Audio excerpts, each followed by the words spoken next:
এবারের নির্বাচনে বাংলাদেশ জাতীয়তাবাদী দল বিএনপি ২৯৭টি আসন থেকে এককভাবে ২০৯টি আসন এবং জোটবদ্ধভাবে ২১৩টি আসনে জয়লাভ করেছে।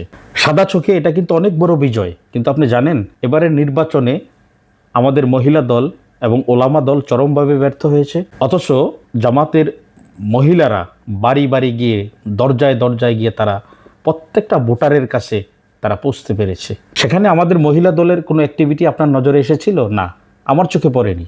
অথচ আমাদের বাংলাদেশ জাতীয়তাবাদী মহিলা দল একটা শক্তিশালী সংগঠন, তাদের অ্যাক্টিভিটি এমন হওয়া উচিত ছিল যে তাদের অ্যাক্টিভিটি দেখে জামাত কাউন্টার দেবে। অথচ এই মহিলা দলকে মাঠে ময়দানে কোথাও খুঁজে পাওয়া যায়নি এবং অনেক জায়গায় প্রার্থীরা টাকা পয়সা খরচ করেনি, তারা ভেবেছিল তারা এমনিই এমপি হয়ে যাবে। আমি অনেক জায়গায় এমনও দেখেছি যে নেতাকর্মীরা প্রার্থীর দিকে না তাকিয়ে তাদের টাকার আশা না করে নিজেরা টাকা উঠিয়ে সেই টাকা নির্বাচনের কাজে ব্যয় করেছে। বাংলাদেশ জাতীয়তাবাদী ওলামা দল নামে একটা সংগঠন আছে, তাদের কাজ কি শুধু খালি দোয়া পড়া এবং মোনাজাত ধরা এবং কোরআন তেলাওয়াত করা?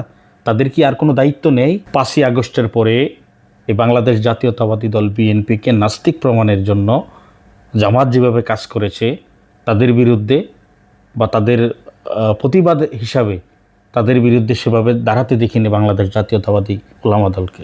স্বপ্রণোদিত হয়ে কওমির কিছু আলেম এই বাংলাদেশ জাতীয়তাবাদী দলের পক্ষে ডাল হয়ে দাঁড়িয়েছিল জামাতের বিপক্ষে। একথা বলতে দ্বিধা নেই, জমিয়ত ভালো একটা ভূমিকা পালন করেছে ৫ই আগস্টের পরে। মনে রাখবেন, বাংলাদেশ জাতীয়তাবাদী দলের ফেইলর একক কোনো ফেইলর না, পুরো নেশনের ফেইলর।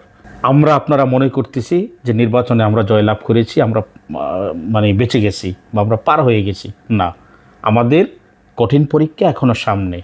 দলের জন্য কাজ করুন, শুধু পদ পদবি নিয়ে বসে না থেকে দলের জন্য কাজ করুন। বাংলাদেশ জাতীয়তাবাদী মহিলা দল এবং বাংলাদেশ জাতীয়তাবাদী ওলামা দল এবার নির্বাচনে সবচেয়ে বেশি ভূমিকা রাখতে পারত। অঙ্গ সংগঠন এবং সহযোগী সংগঠনের নেতাকর্মীদেরকে আমি আহ্বান করব, আমরা নির্বাচনে জয়লাভ করছি মানে আমাদের চূড়ান্ত বিজয় নয়, আমাদের কঠিন পরীক্ষা এখনো সামনে। শুধু পদ পদবি নিয়ে বসে না থেকে দলের জন্য আসুন আমরা কাজ করি।